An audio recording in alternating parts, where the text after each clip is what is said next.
Boy, are you in for a treat, because you are going to listen to me read, dramatically I might add, a chapter from one of my favorite Hardy Boys, The Missing Chums. Now this is the fourth one. It was written in 1928, and it is fucking awesome. I highly recommend it to all of you, but don't get the revised edition, because the revised editions are shit. They got rid of all the racial humor and all the fat jokes, and they are not even worth your time. But I definitely recommend you pick this one up. It's fucking awesome. So, just a little backstory. Basically, Frank and Joe are gonna go on a boat ride, or boat trip, with their friends of varying ethnic stereotypes. I don't really know where they're going. They're just kind of going on their boat. Whatever. But, then Fenton Hardy, their father, gets called away on a case to Chicago, so they can't go because they have to stay at home with their mom. Even though she's like 40, like she can't be left in her house alone. So her boys have to stay with her, and like they're all disappointed, you know, but they're good kids. So they're like, it's okay, Dad, we'll stay home with Mom while you go to Chicago and have your secret affair that you think we don't know about. So they can't go, but their friends go, and as they're going there's this horrible storm and they get like kidnapped or some shit. I don't even remember. I read this like 2 weeks ago. But they get kidnapped by these guys that think it's Frank and Joe because they're just that dumb.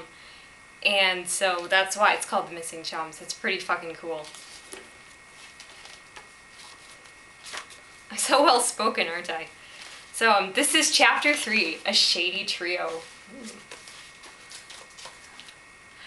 I'm sure my man is in Chicago. I know for a fact that he went west, and the Windy City would naturally be his hiding place. Fenton Hardy tapped the library table reflectively with a pencil.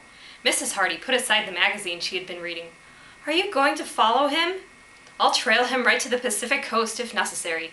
Frank and Joe Hardy, who had been standing by the window, disconsolately watching the rain streaking down the pane, looked around. Who is he, Dad? Asked Frank. One of the cleverest and most daring bank robbers in the country. I've been after him for almost a year now. Fenton Hardy is not very productive. And it's only been within the last few weeks that I've ever come anywhere near catching him. What's his name? Fenton Hardy laughed. I've made you curious, eh? Well, this chap has about... I'm recording, right? Okay.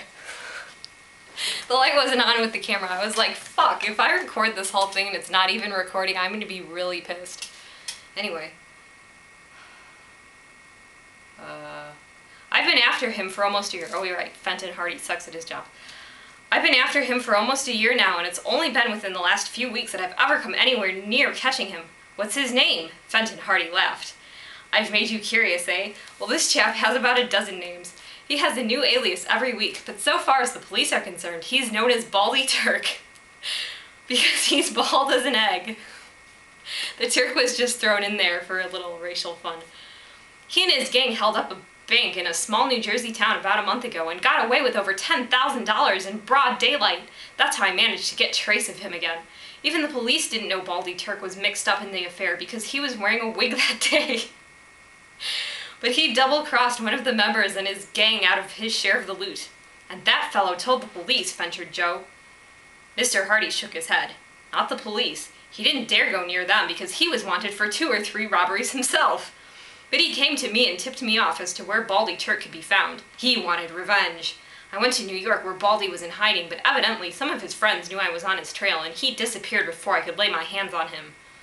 Where did he go then? Asked Frank with interest.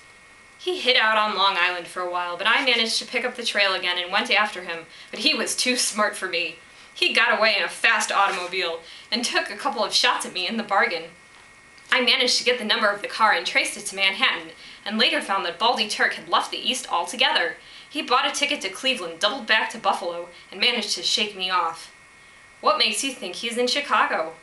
Because another member of his gang went to Chicago just a week ago, so I imagine Baldy Turk was to meet him there.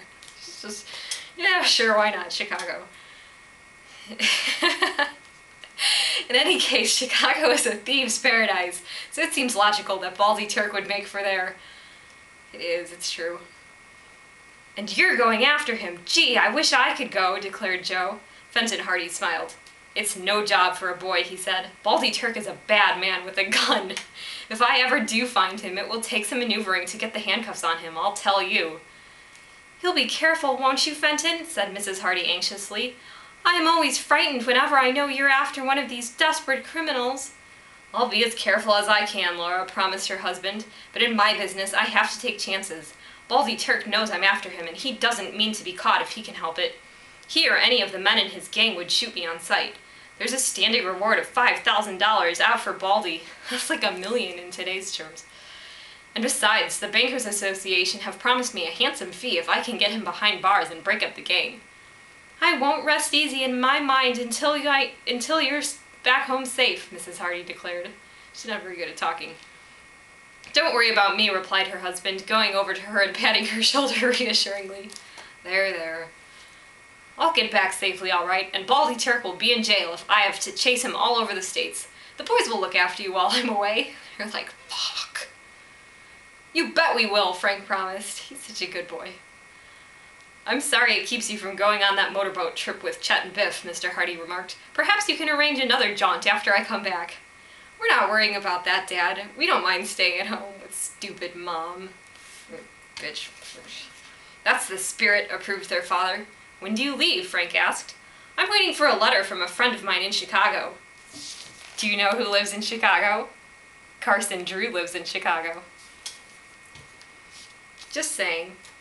If he writes as I expect he will write, I should be away by the day after tomorrow for a weekend of raunchy sex. "Then let Baldy Turk watch his step," observed Joe. "We'll both have to watch our step," answered Mr. Hardy, smiling. "If I don't get him, he'll probably get me." That's not a good thing to say to your wife who's already nervous as shit. What a fucking douchebag. "Well, I'm betting on you." Mrs. Hardy shook her head doubtfully, but said nothing. She knew that her detective husband had escaped death at the hands of desperate criminals many times in the course of his career, and there seemed to be no reason why he should not bring Baldy Turk to book just as he had captured many other notorious criminals in the past. But this time she had a vague premonition of danger. She knew that her husband would laugh at her fears if she expressed them, so she remained silent. Fenton Hardy, grade A douchebag.